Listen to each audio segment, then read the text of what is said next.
Bill Doyle, Worcester Telegram. Isaiah, can you just tell us, were you running on adrenaline today, and just what time did you get in, and did you get any sleep last night? I got in at 4 in the morning, so I mean it was.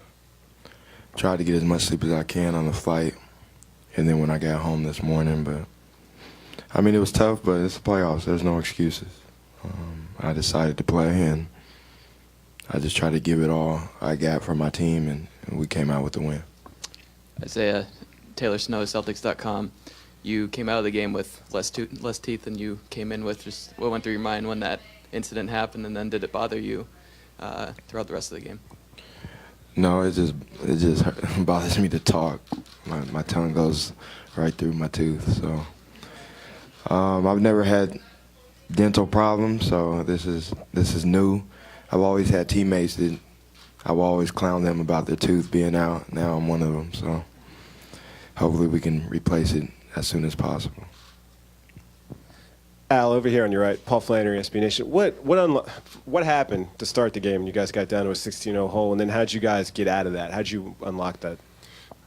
They came out really aggressive. They hit us first, and they had good rhythm, and I feel like Coach made some changes, and Isaiah got us going a little bit, and then Kelly came in and was huge for us. I feel like he made some big plays, and just the way that he played in the first half really helped us when we were hurting to score the ball. We were struggling, and we were able to weather the storm a little bit and got it going, closed the gap in the second quarter, and then just kept it going.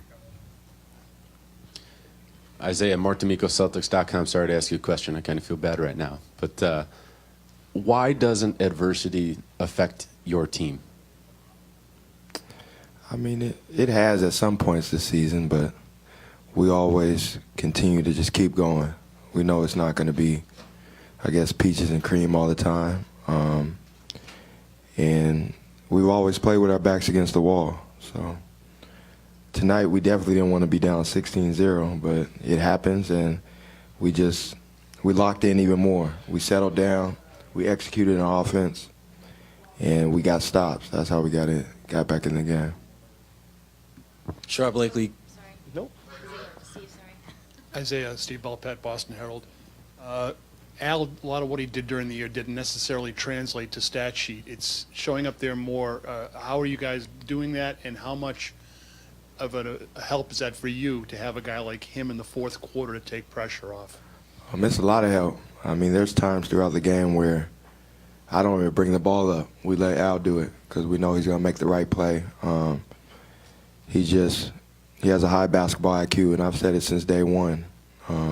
Even if he's not scoring the ball, even if he's just out there, he allows everybody to be their best. He spaces the floor.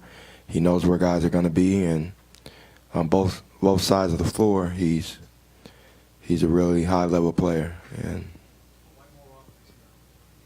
I mean, that's just how it is. I think they're trying to take me out the game, pressure me full court, and Al is like another point guard. He could bring it up and start the offense, and that's what we seen out of him last year, and we wanted him so bad because he's so versatile. Sharp Blakely, Comcast Sportsnet. Third quarter was really when you guys were able to kind of get control of this thing. When you look back at that point in time, what were some of the keys to you guys really asserting yourself? And follow up to that, Jay Crowder, just the impact that he makes on this team. He had a lot of shots he knocked down, but he did a lot of other little things too. So could you talk about those two things? Yeah, I feel like Jay was huge for us tonight, making some timely threes, and just all the other things that he's able to do on the court, defensively, and getting rebounds and hustling, and I feel like our guards were great tonight, just really defending on the ball, and just making them earn everything they got.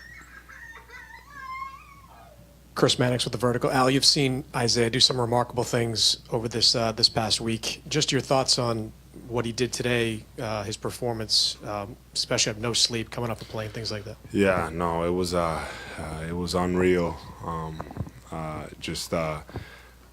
Everything that's going on for him off the court, and for him to still be able to function at this level, just a strong character. His will is very impressive, because I don't know if I would have been able to handle it in that way. And he's able to come in here and say no excuses, but he has a perfectly good excuse, and he still comes out. He's focused, and it was like he flew back with us from Chicago, yesterday. He didn't linger at all, and that just is a credit to him and his way to get prepared for the game. Chris Gasper, Boston Globe. This question's for Al. Al, in the fourth quarter, they got within 4, and you scored 7 straight points. Are you making a conscious effort in the playoffs to be more aggressive offensively, or are you just getting different opportunities maybe than you did at points during the regular season? I think that I'm taking advantage of, like Isaiah said, some of the, so much attention that he gets, and also the fact that it takes time for a new player to get comfortable in a system and things like that. And I know that people expect for you to come in and just kill, and not every player can do that. There's some guys that can, and credit to them, but usually it takes a while, and I'm starting to feel more comfortable. The guys are making the game easy for me, and I'm trying to do the same for them. Abby Chin, CSN. Isaiah, what did happen to your tooth, and how painful was that? I was going for a steal, and I think it was Porter.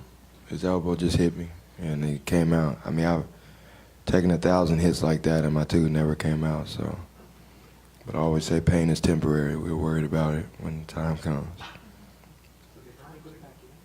Yeah, it went back in, then it came back out. So.